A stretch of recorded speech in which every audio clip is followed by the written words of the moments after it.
অনেকেই পাগলের মতন করেন, কল করো, মেসেজ করো, হয়তো সে কাজ করছে, সে হয়তো বারণ করেছে, মিটিংয়ে আছে, বা তার প্রয়োজনে কোনো কাজে রয়েছে, সে হয়তো কোনো একটা জায়গায় যাচ্ছে, সে হয়তো কারোর সঙ্গে আলোচনা করছে, কিছু বলছে, আপনারা কল করো কল করো কল করো, এই করে করে মানুষকে ইরিটেট করে করে তাকে তাকে চেষ্টা করেন আপনাকে ব্লক করে দেওয়ার জন্য, বা করে দিয়েছে হয়তো। গট ইট?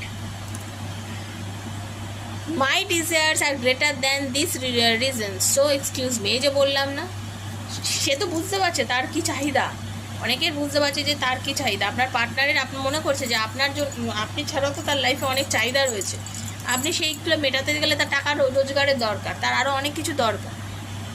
জোর জবরদস্তি করে না কখনো ভালোবাসা পাওয়া যায় না, ভালোবাসা আদায় করা যায় না। আপনারা বলবেন যে দিদি ওই তো আগে আমার কাছে এসেছিলো, ওই আমাকে সব কিছু বলেছে, তাহলে আমি কেন, আমি তো কোথায় দোষী? হতেই পারে একজনই আগে আসে, একজনই আগে আসে, তার মানে কি সেটা যে